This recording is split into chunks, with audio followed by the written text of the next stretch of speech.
Muy buenas noches, Venezuela. Bienvenidos todos a este su espacio. La Fuerza de la Unión, una tribuna abierta de la sociedad democrática venezolana para compartir con todos ustedes, más allá de cualquier distingo puntual, partidista o ideológico, la angustia, la preocupación, la justa indignación por lo que ocurre en nuestro país y también la certeza, la confianza, la esperanza de que trabajando juntos, de que remando unidos en la misma dirección, seremos capaces de construir la Venezuela de trabajo y de respeto, la Venezuela con alimentos y con medicinas, la Venezuela con democracia y con libertad, que todos necesitamos y que ciertamente todos merecemos. La Fuerza de la Unión es una presentación de Frigoríficos NIS, el placer de la carne, ubicado en la planta baja del Mercado Municipal de Chacao. Es también una presentación de Supermercado Madrid, ubicado en la calle Páez de Chacao, diagonal a la Plaza Bolívar de ese municipio. Bueno, queridos amigos, antes de empezar con las noticias del día de hoy, permítanme un segundo para agradecerle a Diosito por el día de ayer. En efecto, la jornada de ayer, jueves 16, nos recuerda, ¿no? Néstor Luis, un gran abrazo. Nos recuerda, chico, que este país le queda grande, esta nación le queda grande, ciertamente, a esta clase política, que los venezolanos somos mucho más que esta desgracia institucional que padecemos desde hace 2 décadas y media, que individualmente considerados e incluso por sectores, los venezolanos hemos sido capaces, somos capaces de obtener logros muy importantes más allá de lo que institucionalmente sea o deje de ser esa institucionalidad maltrecha que hoy tenemos en el país. Fíjense ustedes, bueno, esto fue algo que posteé temprano en la red Instagram, que lo puse en mi estado. Dice: los venezolanos siendo venezolanos. Ronald Acuña Jr. ganó el premio al jugador más valioso de la Liga Nacional de las Grandes Ligas. La Vinotinto mantiene su invicto tras empatar sin goles ante Ecuador. María Gabriela de Faría integrará elenco de la película de Hollywood Superman Legacy. La Vinotinto Sub-17 pasó a octavos de final del Mundial de Fútbol. Huáscar Barrada, Joaquina y Lazo ganaron en los Grammys Latinos. Y, además de todo eso, el grito libertario de un país que quiere cambio se escuchó fuerte en el Estadio Monumental de Maturín. El grito de "y va a caer" fue ciertamente estruendoso en ese estadio lleno a reventar en la capital del estado Monagas. Por cierto, la tierra de Diosdado. Parece de lo más interesante eso. Bueno, mientras esas cosas se dan por el esfuerzo de los atletas venezolanos, de los artistas venezolanos, de los científicos venezolanos, de los ciudadanos venezolanos, estén acá o estén donde sea. Mientras eso ocurre, bueno, en nuestro país aquellas cosas que tienen que ver con un mínimo de sentido común por parte de la institucionalidad no se dan. Algunas noticias del día de hoy, aterricemos al día de hoy. Veamos esta que nos traen los colegas de Radio Fe y Alegría. Del portal de Radio Fe y Alegría. Experto sugiere reservar agua ante la sequía que traería el Niño. Por supuesto, si usted lo ve a estas alturas, ¿no? Cuando nosotros apenas estamos saliendo de algunos de los palos de aguas más extensos de nuestra historia. Durante el mes de octubre, de los 31 días del mes de octubre, 23 días estuvo lloviendo incesantemente en Caracas. Sin embargo, Antonio Delicio, miembro de la coordinación de la Alianza para la Acción Climática en Venezuela, afirmó que el fenómeno del Niño traería para el país mayor sequía, a diferencia de los países del Pacífico y algunas regiones de Estados Unidos. El Niño apenas va empezando y si se mantiene, se dice que vamos a tener el Niño más fuerte entre diciembre de 2023, o sea, ahorita, y marzo de 2024. Eso quiere decir que vamos a tener una sequía bastante fuerte, advirtió Delicio. Explicó que la población está a merced de la situación, lo que conlleva que los ciudadanos deben tomar previsiones y reservar la mayor cantidad de agua posible en condiciones de seguridad, es decir, almacenar en envases cerrados y que no sean transparentes. Si ya tenemos un bombeo de agua con baja frecuencia, en enero seguramente será mayor. O sea, será mayor la baja frecuencia, será menor la frecuencia, está mal redactado. Por lo tanto, debemos tener la previsión de guardar agua, agregó. También explicó que para el mes de enero probablemente se tendrá una irradiación por encima del promedio, por lo cual sugirió evitar la exposición al sol en horario del mediodía para evitar la insolación, además de usar bloqueador social a la hora de salir. Cabe destacar que aún las autoridades nacionales no han declarado que inició el fenómeno del Niño en el país. Sin embargo, Delicio indicó que Colombia ya lo advirtió y por lo general tenemos un comportamiento climático muy parecido al colombiano, explicó. Delicio, geógrafo y docente de la Universidad Central de Venezuela, indicó que se estima que el planeta será más caliente para el año 2050, mientras se hacen esfuerzos desde las distintas organizaciones e instituciones para evitar que la temperatura promedio del planeta aumente. Afirmó el experto que Venezuela es el único país de América Latina que no tiene un plan nacional de adaptación climática ante la amenaza del cambio climático. Por ejemplo, nos dicen que en la ciudad tenemos que tener más verde y no, lo que hacemos en Venezuela es talar árboles.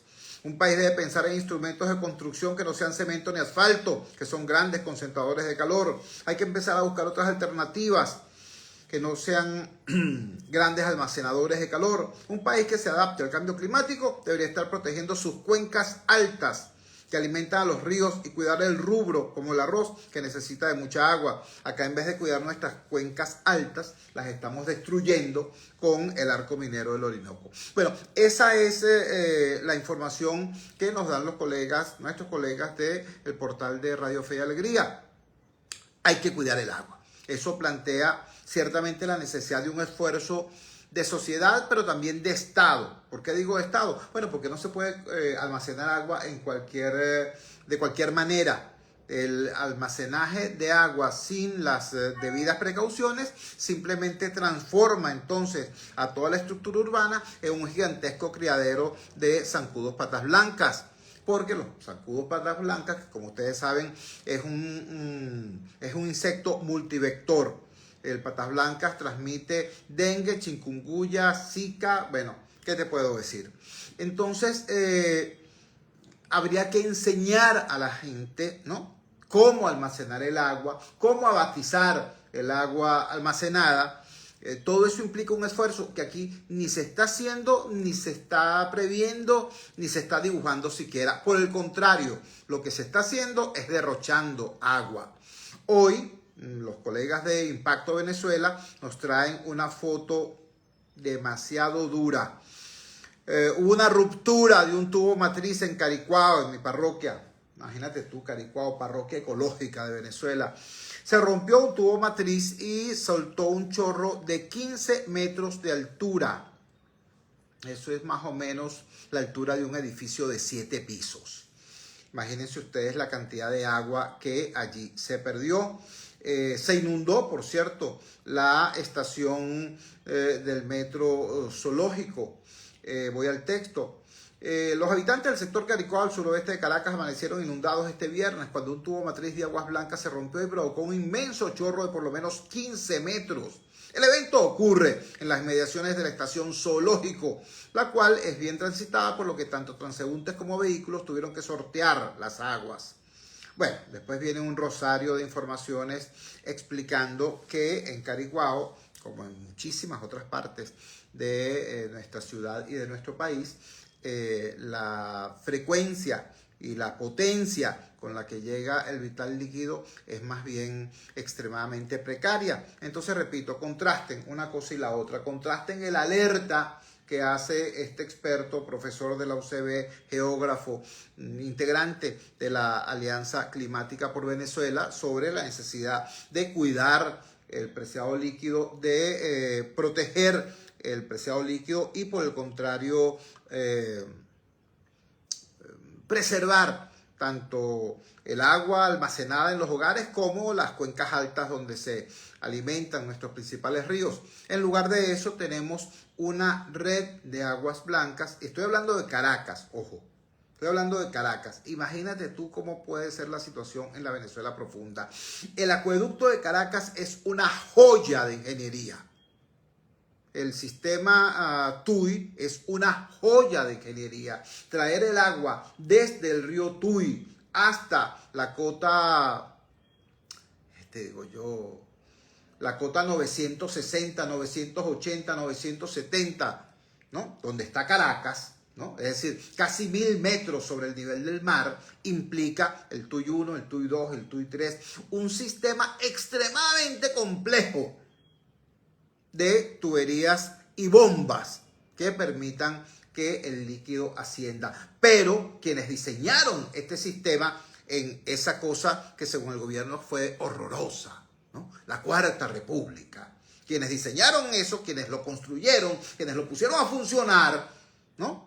Lo hicieron con tanto criterio que no solamente construyeron esa obra de ingeniería súper sofisticada, sino que además montaron un sistema redundante. Aquí habían en Caracas 5 embalses para que si por alguna razón llegaba a fallar el sistema TUI, hubiese entonces, Salvatore, saludos, hubiese entonces un segundo sistema que por gravedad permitiera que el agua bajara y nutriera a la ciudad. Bueno, resulta que estos tipos destruyeron el sistema TUI, no le dieron el mantenimiento necesario, votaron además a las personas expertas en su operación y dejaron perder los embalses. Entonces no tenemos ni lo uno ni lo otro, pues. Solo en revolución, ¿qué te puedo decir?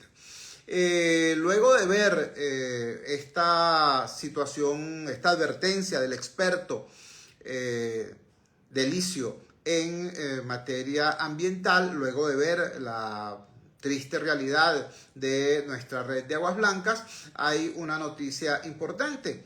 La sociedad civil, que es de donde surgen entonces las respuestas. Por eso decía, por eso arrancaba con el ejemplo de ayer, los logros de la Vinotinto, los logros de la Vinotinto Sub-17, los logros de Ronald Acuña Jr. y otros grandes ligas, los logros de esta actriz venezolana de apellido de Farías, que integra el elenco de una superproducción en Hollywood. Todos esos logros, ¿no?, contrastan con la ineptitud impresionante de los gobernantes y a veces con la falta de propuestas alternativas de la misma oposición. También en relación al tema del agua, ya vimos entonces las advertencias del experto. En segundo lugar, la realidad precaria de la red que tenemos. Y por último, tenemos entonces un conjunto de espacios abiertos por la sociedad civil venezolana para precisamente debatir estos temas y construir alternativas. Comparto con ustedes el siguiente titular del portal El Pitazo. Dice así: Foro de Gestión Comunitaria del Agua presentará experiencias exitosas. Este foro se realizará el próximo martes 21 de noviembre. Está organizado, por supuesto, por el Grupo Social CESAP.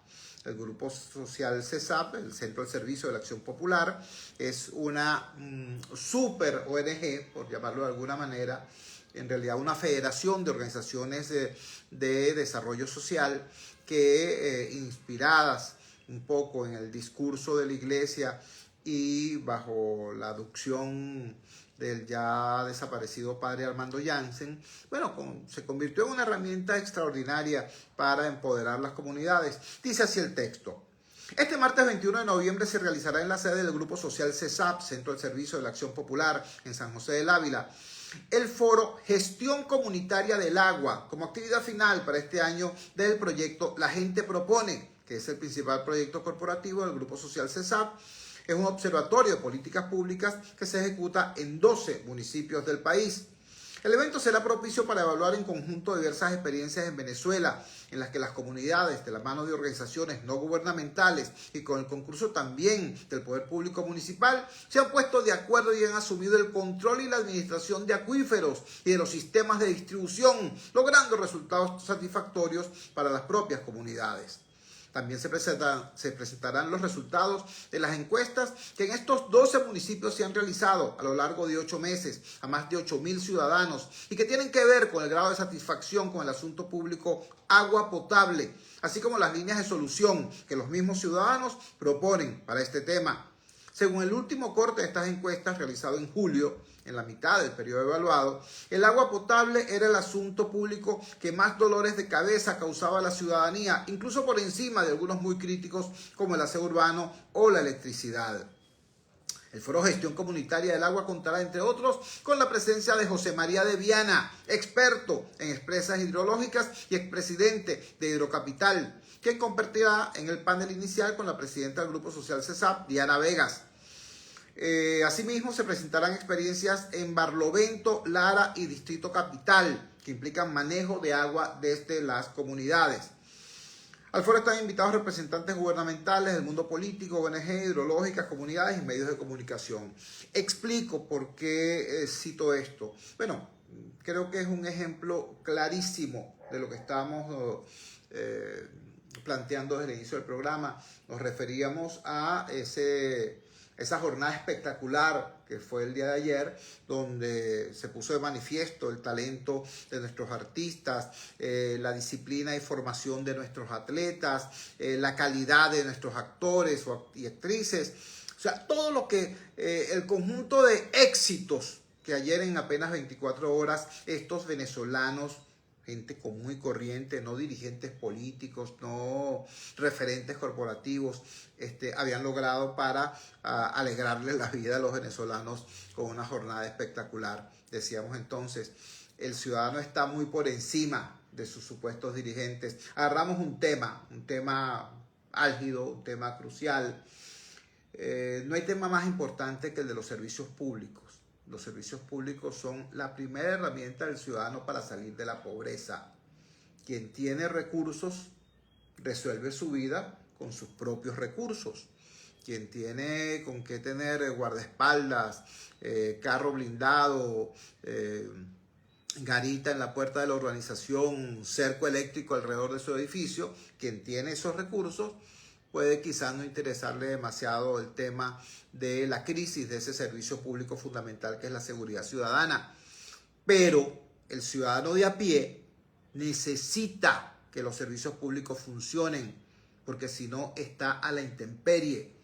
Y uno de los servicios públicos fundamentales es precisamente el agua potable. Entonces poníamos, por un lado, la advertencia que nos hacen los amigos de la sociedad civil de la Alianza Venezolana por la alerta climática, luego la realidad está lamentable, pues que se emblematiza con el gigantesco reventón que se produjo hoy en la red de aguas blancas, nada más y nada menos que en la parroquia ecológica de Venezuela, Caricuao. Y por último, esta iniciativa de el CESAP, de este foro sobre el tema, y presentando experiencias concretas. 12 municipios del país donde el sistema de aguas es gestionado directamente por las comunidades en alianza con el poder municipal y logran un resultado que genera alta satisfacción y genera aprendizaje y genera organización de la gente. ¿Me explico? Yo celebro y felicito que en este evento además esté presente el ingeniero José María de Viana, porque José María es, digamos, también ejemplo y emblema de lo que es la gerencia pública exitosa. José María logró el milagro de rescatar Hidrocapital. Hidrocapital era una empresa pública deficitaria, prestaba muy mal servicio, generaba pérdidas económicas, era ciertamente un dolor de cabeza por allá, por los 90. Hubo un debate en el gobierno, el segundo gobierno de Carlos Andrés Pérez, sobre qué hacer con Hidrocapital. Había la tentación, la tendencia a privatizar ese servicio. Un conjunto de profesionales dijeron, no, eso es delicado, ¿no? Hay servicios públicos fundamentales que tienen que ser eso, públicos. No puede, su gestión no puede estar orientada a perder dinero, pero tampoco a ser fuente de lucro, porque no solamente es un servicio público fundamental, es además un derecho humano. Entonces se hizo un esfuerzo para rescatar Hidrocapital y rescatar el servicio que prestaba. Y al frente de ese esfuerzo estuvo el ingeniero José María de Viana. Bueno, él logró que el servicio de Hidrocapital fuese de regular para bueno y luego incluso para muy bueno en algunos sitios. logró sanear la institución, logró dotarla de un equipo técnico de altísima calidad. Bueno, llegó un momento en que fue tan evidente la joya de la corona que se había convertido en Hidrocapital, que cuando se produce el triunfo electoral del señor Chávez, Chávez le pidió solamente a 2 personas de la anterior administración que permanecieran en sus cargos. Una fue Marixis Aguirre, ministra de Hacienda, y eso por razones obvias. Necesitaba que todo este tema de la negociación de la deuda externa y la transición fuera fluida. Entonces le pidió a Marixis Aguirre que permaneciera en su cargo como ministra de Hacienda y le pidió a José María de Viana que se quedara al frente de la presidencia de Hidrocapital, por lo bien que estaba funcionando eso.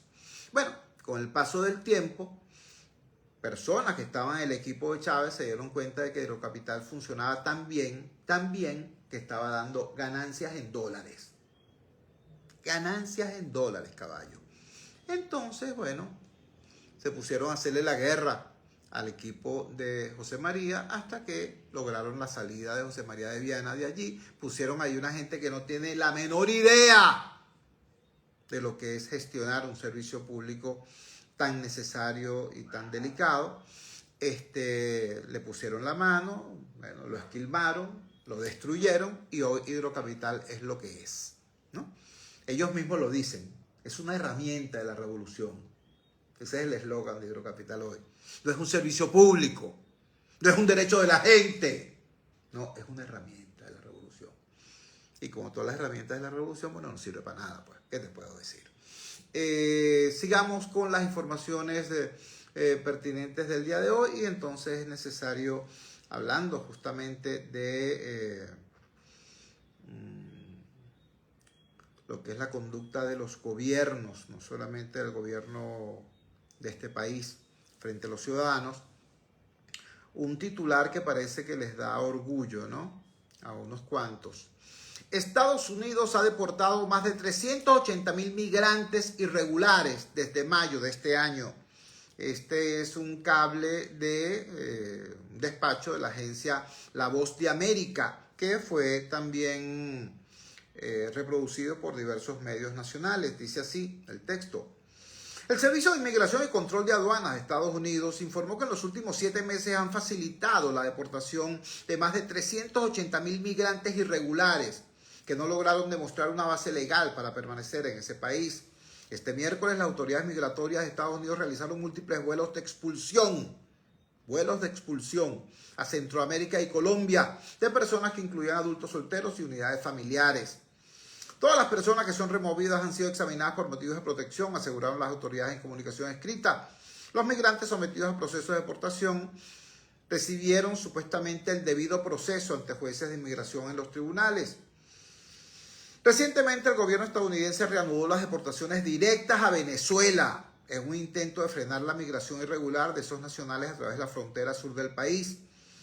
Este jueves, funcionarios del Departamento de Seguridad Nacional dijeron que en una llamada con periodistas que hasta la fecha Estados Unidos ha facilitado 4 vuelos charter directos a Caracas con aproximadamente 135 migrantes devueltos en cada ocasión.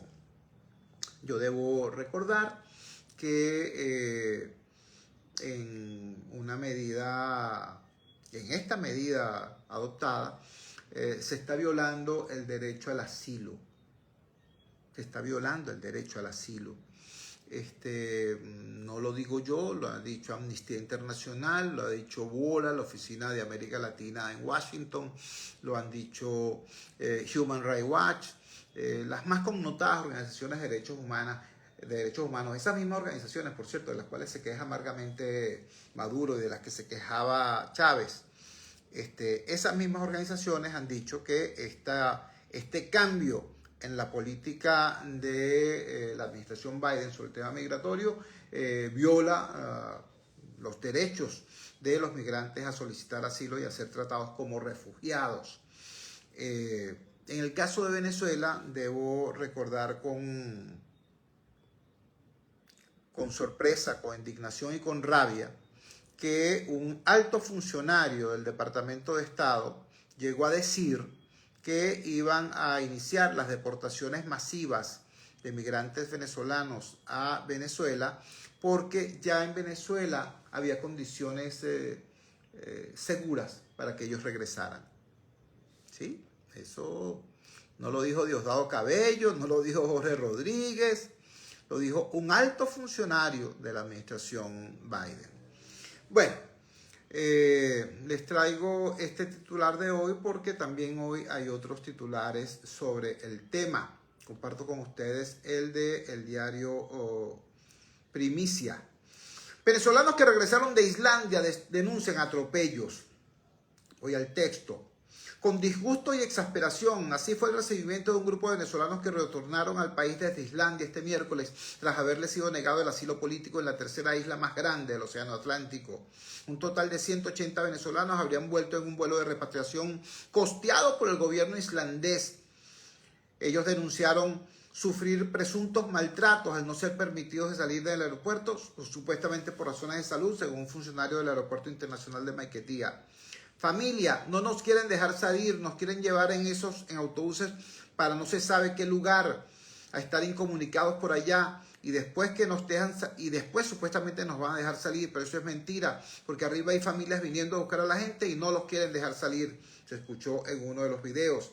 Informaciones compartidas en la red social Twitter exponen que los connacionales fueron trasladados a las instalaciones de un hotel supuestamente para verificar su estado de salud.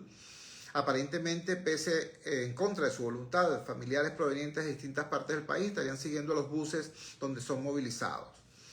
Estos ciudadanos, en primer lugar, aclaro, el primer comentario era referido al gobierno norteamericano, pero destaco aquella declaración de un alto funcionario del Departamento de Estado diciendo que iban a iniciar las deportaciones porque ya Venezuela era segura para obligar a los migrantes a retornar.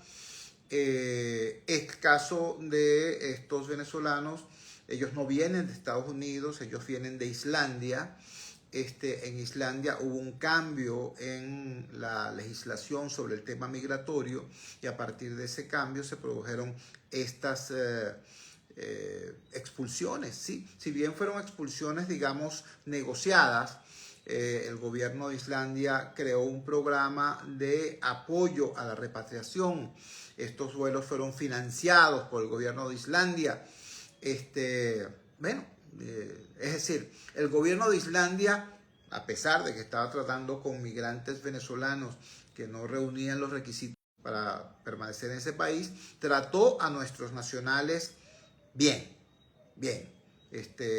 Les plantearon alternativas de un regreso decoroso vía aérea financiado por el Estado islandés.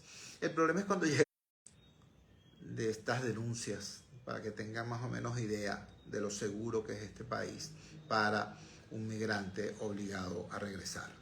Cuando son las 8:30 de la noche capitalina, vamos a la siguiente pausa comercial y ya regresamos con muchísimo más de La Fuerza. La fuerza es la unión.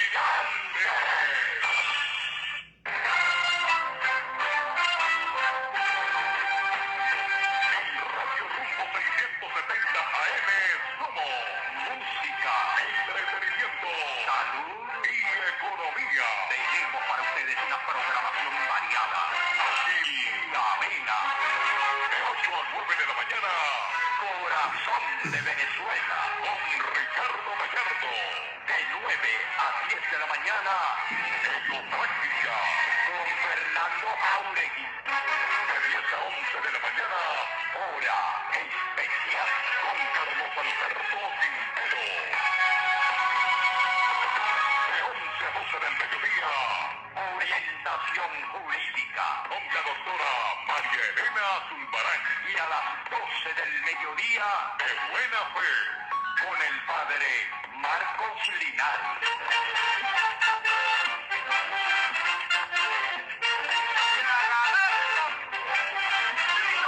El pueblo lo pidió y el gigante Rumbo lo complace.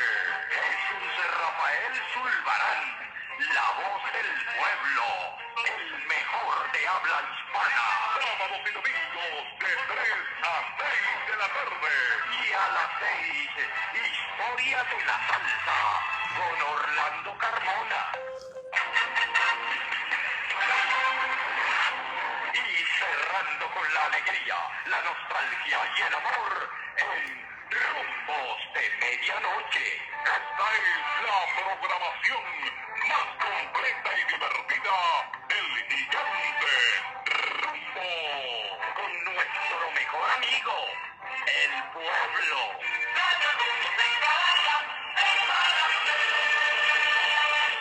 Son las 8:34. Publicidad. Vamos a la playa. Convierte tus fines de semana en unas largas vacaciones. Posada Mansión Georgette. Villas equipadas con cocina, nevera, aire acondicionado. Disfruta de nuestra hermosa piscina abierta las 24 horas. Posada Mansión Georgette. En el mismo Caribe de Boca de Chile. A solo 2 horas y media de Caracas. Te esperamos los 365 días del año. Reservaciones por los teléfonos 0414-303-2476 y 0414-131-3998. Síguenos, @ tu Posada Mansión Georgette. Atención, mucha atención. En Óptica Martínez y Bolívar, en la Roosevelt, frente al Elevado y en el Centro Comercial Propatria, nivel 2, frente a Factory, se volvieron locos, porque ahora tenemos el 20% de descuento en todo. Llámate ya, 633-0819 y aprovecha esta locura que tiene para ti Óptica Martínez y Bolívar. Aprovecha que es por tiempo limitado. Y ahora tenemos consulta en oftalmología con previa cita y a precios solidarios. Corre la voz. Es Navidad, la que va a feliz, el rico y el pobre compartirán la dicha y el gozo que nos tiene en ti. Cristo Jesús nos vino a dar en Navidad, la tierra celebra, el rico y el pobre compartirán la dicha y el gozo que nos tiene en ti. Cristo Jesús nos vino a dar. Radio Rumbos les desea feliz Navidad y próspero año nuevo. Son las 8:36. Tiene ya bastantes años. Beltrán Osorio, saludos hermano. Hola Yus, ¿cómo te va? El primer lugar de nuestro hogar. Ojalá haya salido bien la entrevista. Continuamos con La Fuerza es la Unión. Regresamos a La Fuerza de la Unión. En el primer segmento del programa nos concentramos en los temas de servicio público. Los temas en los que es evidente cómo el ciudadano, cómo las comunidades organizadas, cómo las organizaciones de la sociedad civil han demostrado mayor seriedad, mayor fortaleza e incluso mayor calidad de gestión, ¿no? Decíamos, la gente del CESAP nos informa que en 12 municipios del país el servicio de agua es gestionado por la comunidad organizada en alianza con el poder municipal, dando resultados de gestión muy superiores a cuando eran manejados por el Ejecutivo Regional o el Ejecutivo Nacional. Interesantísimas esas experiencias que van a ser presentadas el próximo 21 de noviembre en un foro organizado por el CESAP, el Centro del Servicio de la Acción Popular, en el que participarán expertos tan calificados como el doctor José María de Viana. Vamos ahora en esta segunda parte del segmento. Es imprescindible referirnos al tema político. Lo digo porque es que hay no es un capricho del gobierno, es una necesidad política del gobierno. El gobierno, y digo el gobierno así en general, el gobierno de estos 25 años, porque es que Maduro no solamente es gobernante del 2013 para acá, desde la muerte de Chávez para acá. Antes de la muerte de Chávez, Maduro fue durante 6 años ministro de Relaciones Exteriores, canciller de Chávez. En consecuencia, el señor Mauro Moros es absolutamente corresponsable de la política internacional del gobierno anterior y de su propio gobierno, por supuesto. Estos 25 años en materia internacional han generado una situación insólita, una especie de antimilagro, a propósito del tema del Esequibo, a propósito del tema de la legítima reclamación venezolana sobre el territorio Esequibo. Nosotros tenemos hoy que enfrentar a un vasto conjunto de intereses que lo único que tienen en común son las ganas de quitarnos el Esequibo a nosotros. Pero es impresionante la diversidad de esos intereses. En el bloque, en el frente que está contra Venezuela, está Estados Unidos y Cuba. Impresionante, ¿verdad? Está Europa Occidental y China. Están países del norte industrializado y están países o empresas de... ¿no? Entonces uno dice, caramba, ¿cómo fue posible que hoy contra Venezuela esté, por ejemplo, Almagro, secretario general de la OEA, un sujeto que ha sido acusado de ser de extrema derecha y un instrumento fiel de Estados Unidos allí en su cargo, y que por otro lado esté también el CARICOM, ¿no? Los países del Caribe Oriental? ¿Cómo es posible que todo eso se haya juntado contra nosotros, contra Venezuela? Bueno, vale, la única explicación para eso, ¿no?, es la torpeza, la falta de profesionalismo, la falta de amor por el país que han tenido quienes han dirigido la política exterior venezolana en los últimos 25 años, en el último cuarto de siglo, hermano. ¿Entiende? Entonces, frente a eso, hoy que tenemos un muy severo problema por delante, porque bueno, ya el Esequibo no es gamelote, monte y mosquito, no. En el año 2015 se descubrieron en el Esequibo, tanto en el territorio como en la plataforma marítima, que genera una cantidad inmensa de recursos energéticos, de petróleo de altísima calidad y de gas. Y subrayo lo de altísima calidad porque Venezuela ciertamente tiene el año 2015. Ahí cambió la película, pero no cambió la manera irresponsable cómo el gobierno venezolano manejaba eso. ¿Qué decía el gobierno venezolano? Ah, bueno, que eso era una historia del colonialismo inglés y de gobiernos de la Cuarta República y que nosotros no nos vamos a poner a pelear con nuestros hermanos guyaneses. Nosotros teníamos la política del buen vecino con nuestros hermanos guyaneses. Para colmo, además, ¿no?, todos estos 25 años, este gobierno y el gobierno anterior, el gobierno de Maduro y el gobierno de Chávez, se la han pasado babeándose por Fidel Castro. Y siendo obsecuentes con la política internacional de la isla caribeña, de Cuba, del régimen cubano, ¿no? Y el régimen cubano ha dicho una y otra vez que está a favor de Guyana y en contra de Venezuela a propósito del Esequibo. Entonces, ¿cómo tú te explicas, chico? ¿Cómo te explicas, no?, que estos tipos estén diciendo hoy, el sol de Venezuela nace el Esequibo y bla, bla, bla, bla, ¿no? Y cuando Fidel Castro vino acá, hubo militares venezolanos que se le cuadraban a un jefe de Estado extranjero. Vergüenza, ¿verdad? Bueno, ese mismo jefe de Estado extranjero era el que decía que estaba a favor de Guyana y en contra de Venezuela a propósito del tema del Esequibo. Y además de Cuba, ¿qué otros países le hacían comparsa a Guyana en su conspiración contra Venezuela? Bueno, los países del Caribe Oriental, los países del CARICOM. ¿Y a quién le daban real, pero de manera, bueno, eso era un viaducto de plata? De Miraflores hacia esos países. Bueno, al CARICOM, ¿ves? El señor Chávez, el señor Maduro, plata y plata y plata y plata a través de un viaducto llamado Petrocaribe. Plata con los tipos y los tipos traición con nosotros. ¿Tú me entiendes? Entonces, ante esta situación, ahora que ha cambiado todo esto, ahora que el Esequibo no es simplemente monte y culebra, sino que es petróleo y riqueza, ¿no? Cambia el panorama y ahora hay una seria amenaza, ahora sí, de que nos quiten el Esequibo. Y este gobierno sabe que tiene 25 años equivocándose en el manejo del tema. Entonces, ¿qué quieren hacer? Quieren hacer una pantomima para después decir, ah, bueno, lo perdimos, pero es que nosotros hicimos lo que los venezolanos dijeron, ¿no? Lo que los venezolanos decidieron en referéndum.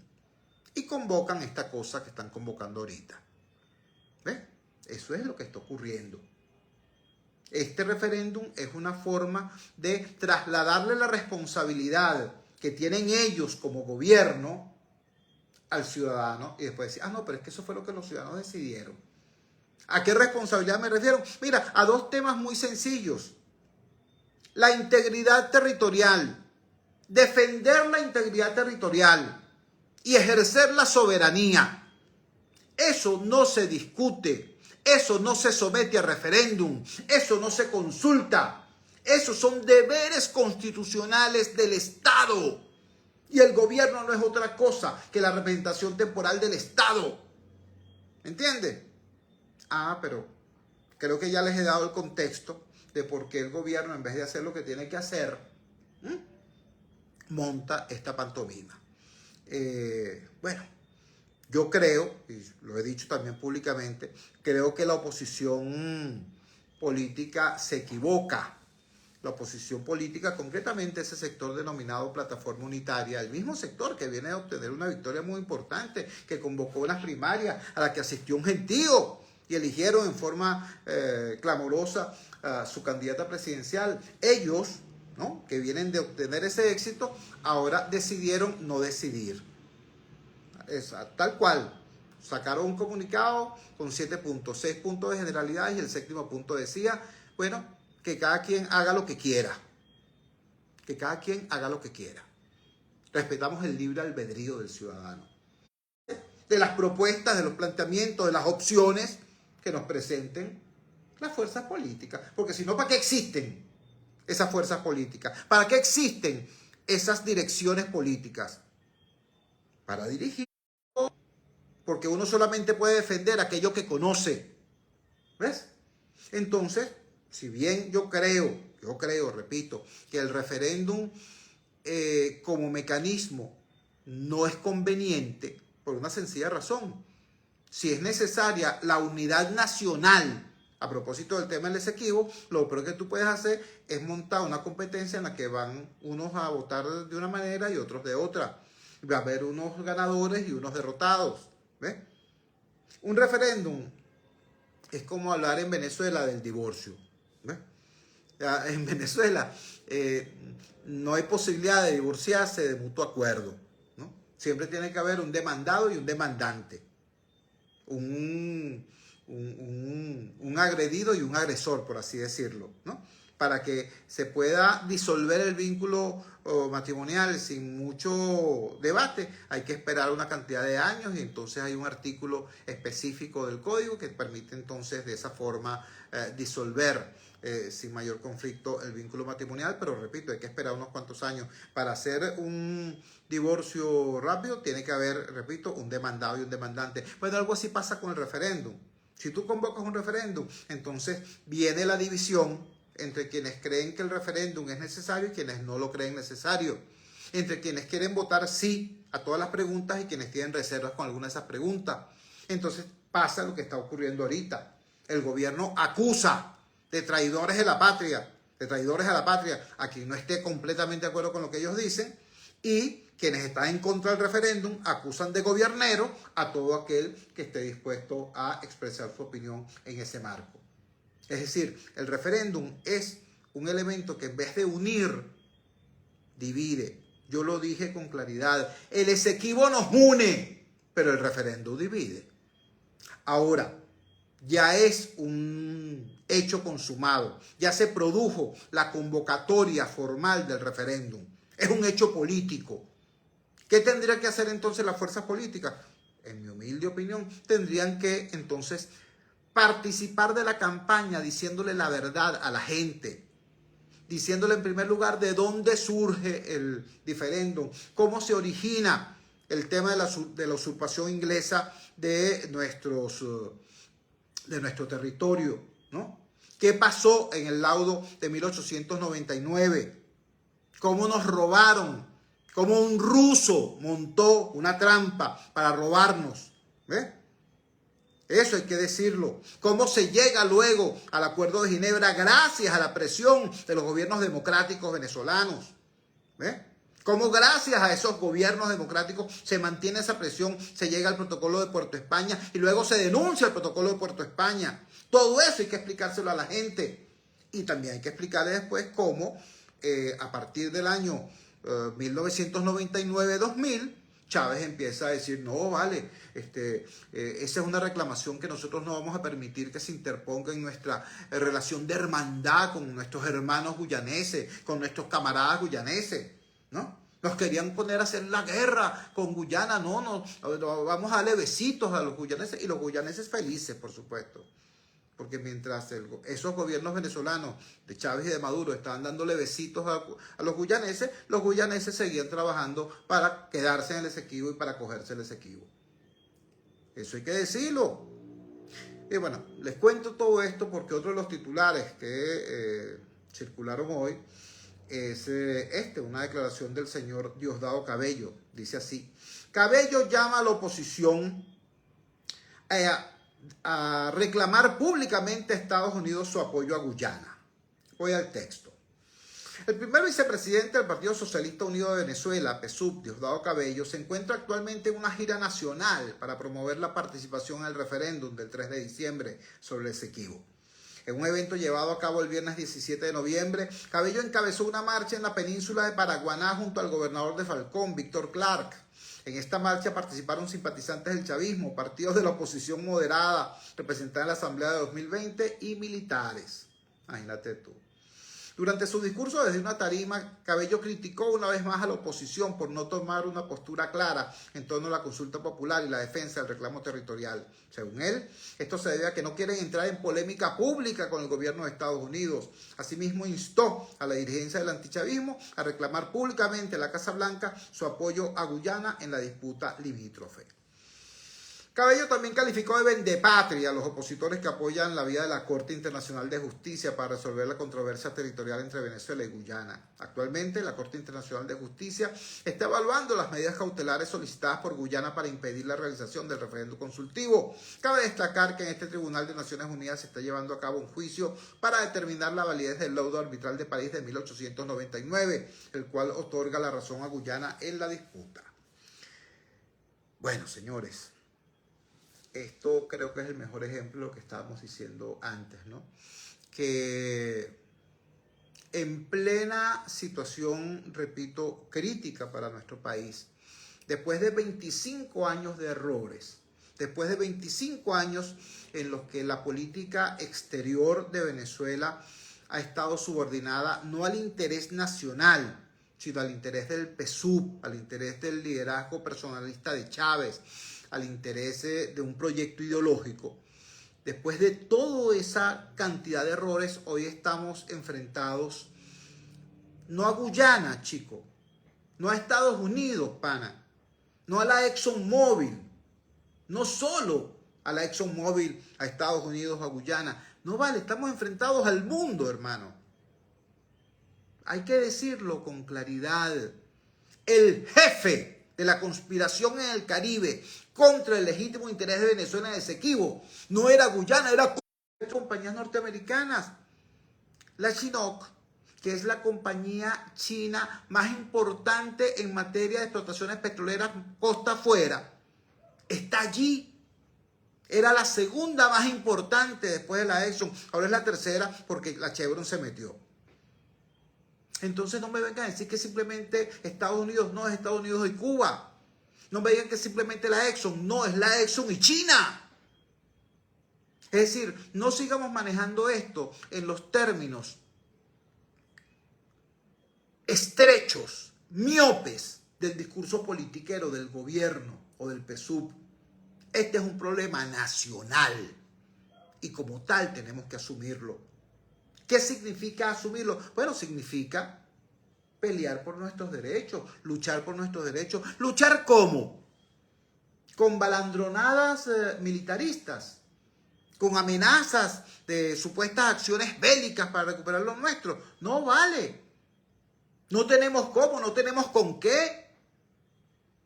Da pena escuchar a estos tipos diciendo, vamos a crear el Estado Guayana Esequiba. Pana, si no sabes qué hacer con el Estado Bolívar, que lo tienes invadido por la guerrilla, por los paramilitares, por los garimpeiros, por el AMPA, organizada por los pranes. Si no sabes qué hacer con el Estado del Tamacuro, donde nuestros indígenas se están muriendo de mengua, de enfermedad y de hambre. Si no sabes qué hacer con el Estado Sucre, que más de un tercio del Estado Sucre está controlado por el narcotráfico. Si no sabes qué hacer con lo que tienes, te vas a poner a hablar de la creación de otro Estado. ¿Y qué le vas a ofrecer a los guyaneses, por cierto? A los habitantes de la Guayana Esequiba. Porque hoy por hoy, en este momento, a lo mejor hace 20 años, Guyana podía decir, no, porque es que esta es una lucha de David contra Goliat y nosotros somos David porque Venezuela es un país gigantesco al lado de nosotros. Hace 20 años a lo mejor podía pasar eso. Hoy la situación es completamente distinta. La economía de Guyana es una de las economías con mayores perspectivas de crecimiento en el planeta. La cantidad de recursos que están entrando ya a Guyana es monstruosa. Guyana es un país más chiquito, su población es más pequeña que la cantidad de gente que vive en Catia, por el amor de Dios. Es decir, si tú divides la riqueza que está entrando ya a Guyana entre la poquita gente que está allí, te vas a encontrar con que muy probablemente Guyana sea en poco tiempo algo así como el Qatar de América Latina. Entonces, a esas personas, ¿qué le vas a ofrecer? Le vas a ofrecer la cédula venezolana y le vas a ofrecer un salario mínimo de menos de $4 al mes. ¿Qué le vas a ofrecer? El bono de 130 bolívares o de menos. ¿Qué le vas a ofrecer? Para crear tu Estado Guayana Esequiba. Seamos serios, hermano. Seamos serios. Y ser serio implica agarrar y definir qué carrizo es el elemento fundamental de nuestra defensa, que es el tema jurídico, que es la validez de nuestros títulos sobre el Esequibo. Y gracias a Dios, eso es lo que está planteado en el Acuerdo de Ginebra. Sobre la base de la validez de nuestros títulos, llegar a un acuerdo práctico. Un acuerdo en el cual puedan estar de acuerdo Guyana y Venezuela. Bueno, hay que definir qué es eso de un acuerdo práctico y tratar de lograrlo utilizando los métodos de la diplomacia, de la justicia internacional, no otros. Porque la propaganda politiquera sirve para eso, pues, para que llegue un Diosdado Cabello cualquiera y se pare en una plaza pública y diga 3 o 4 cosas. Eso sirve para eso, pues, para el circo, ¿ves? Pero no para resolver los problemas que tienen que ver, por el contrario, agravándolos. Dice Diosdado Cabello que la oposición tiene que reclamarle públicamente a Estados Unidos su postura a favor de Guyana. Carrizo, ¿y cuándo el gobierno de Maduro y de Diosdado le van a reclamar a Cuba su apoyo a Guyana? ¿Cuándo? Porque yo te digo una cosa, lo más grave de todo esto, ¿no?, es que estos gobiernos, los gobiernos de Chávez y de Maduro, hayan estado financiando a nuestros enemigos, hayan estado financiando a Cuba y al CARICOM, a quienes estaban conspirando contra Venezuela. ¿Cuándo van a explicarle eso ellos a los venezolanos? ¿Te das cuenta? Entonces, yo creo que hay que ver esto con mucho cuidado, hay que abrir los ojos y entender que ciertamente lo que está en juego aquí no es un gobierno o una oposición. Un gobierno cometiendo errores y una oposición omitiendo conductas que debiera asumir. No, aquí lo importante es el país. Aquí lo importante es Venezuela. Cuando son las 8:59 minutos de la noche capitalina, nos despedimos. Trabajamos para ustedes. En la presidencia, el gigante Rumbos, la doctora Elsa Siciliano. Al frente de los controles estuvo, como de costumbre, el señor Luis Salazar. Habló para ustedes su amigo, comunicador popular, activista social, ciudadano en lucha por la democracia y por la libertad, Jesús Chuo Torrealba. Ahora más que nunca, fuerza Venezuela, porque la fuerza es la unión. La fuerza de la unión fue una presentación de frigoríficos N&S, el placer de la carne, ubicado en la planta baja del mercado municipal de Chacao. Es también una presentación de Supermercado Madrid, ubicado en la calle Paz de Chacao, diagonal a la Plaza Bolívar de ese municipio. Cuídense muchísimo. Nos encontramos el lunes a las 8 de la noche en la valiente señal del gigante Rumbos, si Dios quiere.